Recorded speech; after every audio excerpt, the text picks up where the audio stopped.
तवज्जो से खाना खाता फवाद उसे ही देख रहा था। उसे सर उठाता पाकर फौरन अपनी प्लेट पे झुक गया और बाद में फूफो ने कितना ही कहा मेरी फाइका ने आज पुडिंग बनाई है कहकर उसे रोकना चाहा। वो कुर्सी धकेल कर उठ खड़ा हुआ। मुझे कुछ काम है, मैं चलता हूँ। हाँ बेटा, तुम काम करो। मेहताब ताई ने भी फौरन उसकी तारीफ की थी। इधर फूफो हाय हाय करती रह गई और वो लंबे लंबे ढक बहता बाहर निकल गया। मखमल का दिल यकदम उदास सा हो गया, पता नहीं क्यों। दूर बेंच पर बैठी स्याफाम लड़की को देखकर उसके कदमों में तेजी आ गई। वो सब की रफ्तारी से चलती बेंच के करीब आई। Good morning. स्याफाम लड़की ने चौंक कर सर उठाया और फिर जरा सी मुस्कुराई। Good morning to you too. वो इसी तरह किताब के किनारों पर मजबूती से हाथ जमाए बैठी थी। मैं दरअसल मखमल मतसब्बब सी उसके साथ बैठी। मुझे मुझे कल के रवैये में बहुत शर्मिंदगी है। मैं कभी भी इतनी रूड नहीं होती। और जाने दो, मुझे बुरा नहीं लगा। नहीं, I am sorry, really sorry. मैं कुछ परेशान थी। मैंने तो तुम्हें तुम्हारी हर परेशानी का हल बताया था। तुम खुद ही उस तरफ नहीं आना चाहती। नहीं, वो। उसने बेसाख्ता निगाहें चुराई।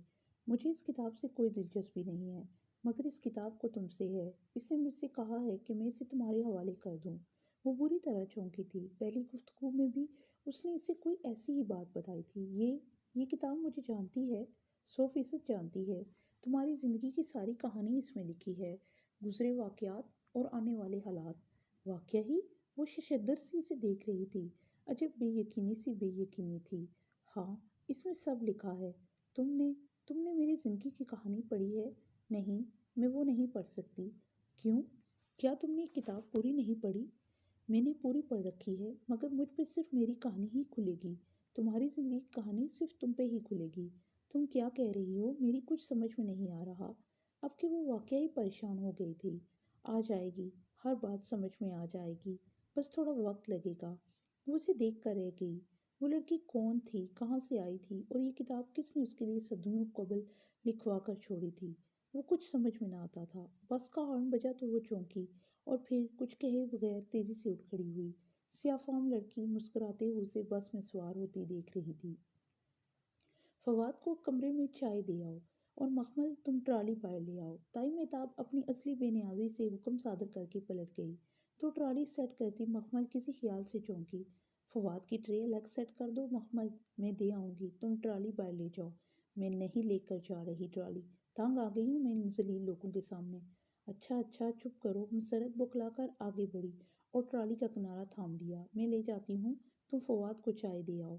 और यही तो वो चाहती थी। सो शाने उचकाकर बजाय लापरवाही से फवाद की ट्रे सेट की और फिर उसे उठाकर थप थप सीढ़ियाँ चढ़ती गई। फवाद भाई। दरवाजे पे हल्का सा नॉक किया। आ जाओ। उसने दरवाज़ा धकेला तो वो खुलता चला गया। फवाद बाजू आंखों पे रखे बेड पे नीम दराज था। फवाद भाई, आपकी चाय। हाँ रख दो। वो कसलमंदी से उठा, अंदाज से थका थका लग रहा था। क्या बात है फवाद भाई, आप कुछ परेशान लग रहे हैं। उसने ट्रे मेज पे रखी और कप उठाकर उसके करीब आई। हाँ कुछ नहीं, ऑफिस का मसला है।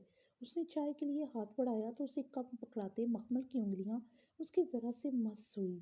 उसने फौरन हाथ खींच लिया तो वो बेसाख्ता मुस्कुरा दिया। फिर चाय का घूंट भरा। चाय तो तुम अच्छी बनाती हो, अम्मा ने बनाई है। वो जज्बस सी उसके सामने खड़ी थी, ऊंची भूरी पोनी टेल वाली दराज कद सी मखमल। लाई तो तुम हो, साइका है तुम्हारे हाथ में। अच्छा। वो मुस्कुरा दी।